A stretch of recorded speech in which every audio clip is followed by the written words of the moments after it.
Hi there, welcome back to my channel. Today I am talking about that infamous question, should you homeschool? So as you all know, of course, I'm a homeschool mom, so I think everyone should homeschool. But that doesn't mean that homeschooling is right for every family. So I have a few things that I've put together today just for you to consider if you think you might want to homeschool, but you're still on the fence. A lot of these are like hallmark reasons as to why we homeschool, and some of them are just things that I encourage you to consider as you're making that decision. I also encourage you to just read a lot about it, even if it's just something that's been put on your heart to think about or study more. Just listen to that nudge and research it, even if you're not sure you want to do it. So that would be my first tip, would just be to kind of lean into that nudge and not ignore it if you feel it, because it took me a year to kind of make the decision that I was going to lean into the nudge. And instead of wasting a year of just going back and forth, I should have just researched a little bit more and considered a few more things before making my decision. It would have saved me a lot of time, but that's okay. So here's our question. Should you homeschool? Now, if you answer yes to any of these following questions, I think you should definitely consider it. First and foremost, homeschooling really provides the opportunity to preserve your child's childhood.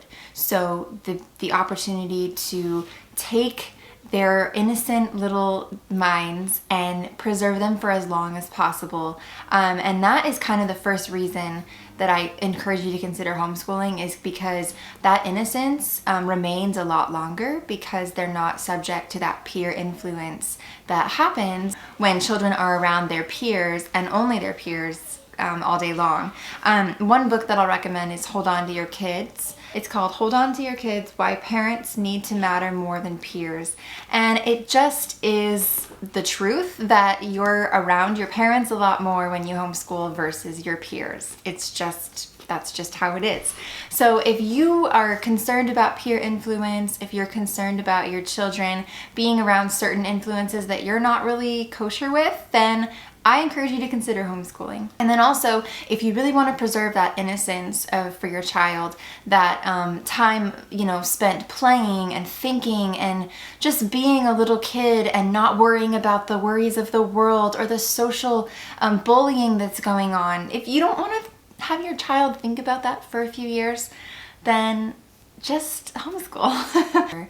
So my other question to ask you is, do you believe that every child should have a one-size-fits-all education?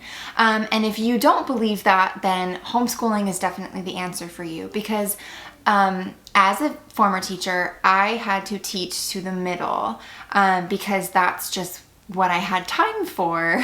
And so it's unfortunate, because I had children that were very intelligent on the high end that were really bored. And then I had children that were on the very low end that needed a lot of intervention, but I wasn't able to dedicate the time and resources that they needed to that, because this public school system just is not designed that way. They're trying really hard to fix it, but it's just a broken system.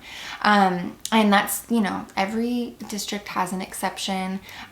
There are some great schools, but it's still not an education that's tailored to your specific child's learning ability and learning level. And so if you are concerned about that and you think that's important, then I would encourage you to consider homeschooling. Another thing that I would encourage you to think about is, do you value time with your family? Do you value time as a family unit? Do you feel like that's a sacred unit that you don't want to have broken or interfered with too early? If you are concerned about that, that is definitely another reason to homeschool, because like I said, any outside influence will mess with your ability to preserve your child's innocence. So again, these are all just questions to help you think. The way that I'm kind of saying this stuff is probably allowing you to believe that my children are sheltered. And if you ask anyone that knows my kids, they're absolutely not sheltered. They are very familiar with interacting with the world. They interact with people of all ages, whether it's a great grandmother or a cousin or a friend that we homeschool with, or the cashier at Target. Like, they are interacting with people all day long. A lot of people in our church they interact with. They talk to our pastor. It's things that children can get in the world, but it's just different when I am able to be their compass.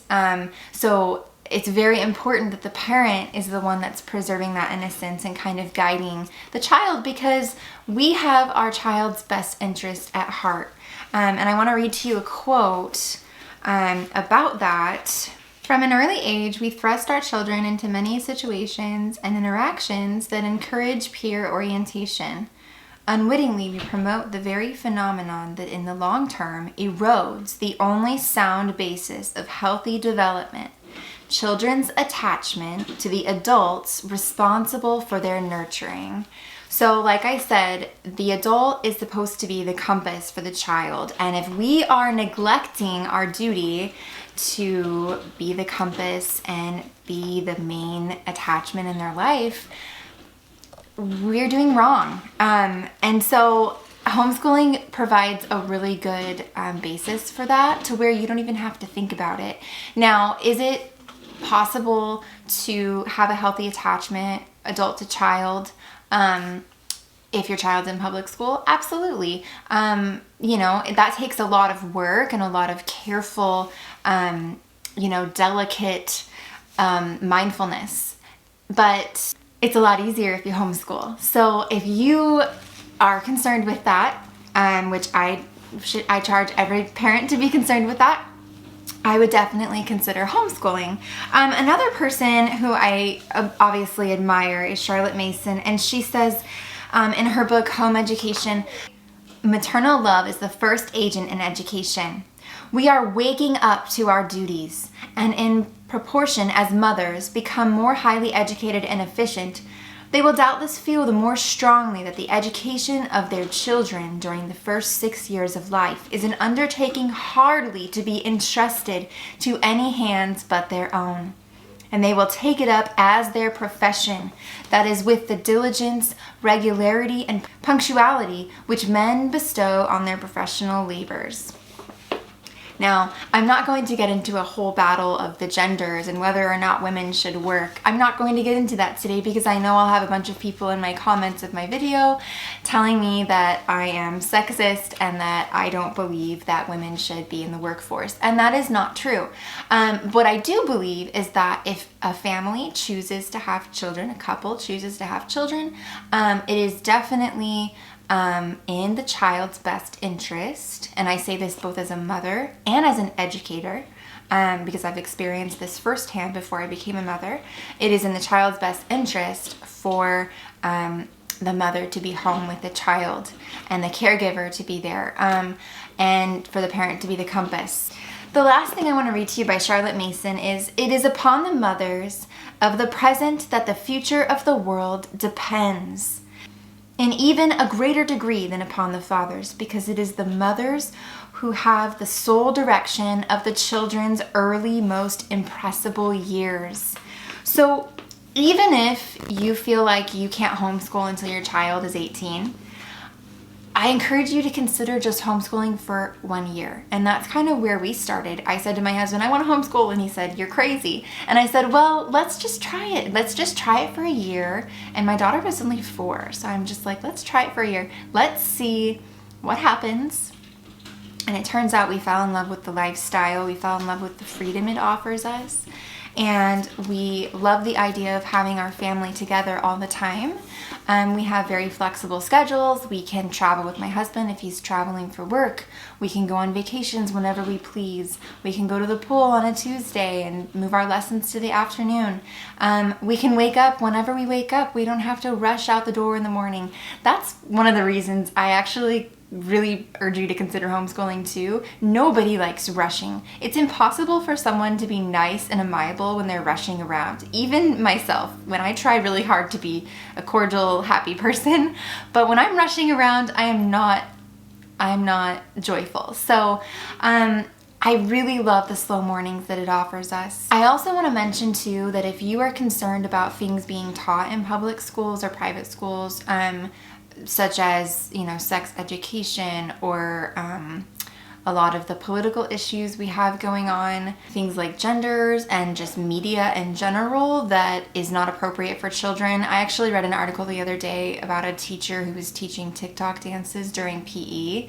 And it's funny because I remember being a teacher, and I remember when I was teaching 7th grade, my principal actually encouraged me to incorporate cultural references into my lessons and to really almost water them down just so that my students could understand and relate to them. And while I do believe that education is the science of relations, that's a Charlotte Mason quote, I don't believe in dumbing things down to where the child doesn't have to use and exercise their brain. So all that to say, if you don't want any of that outside influence, I'm also not a fan of secular education. I think it's very important to teach children to have morals and to learn right and wrong, and that there is really not a lot of gray areas. So there's right and there's wrong, and it's important that children learn that.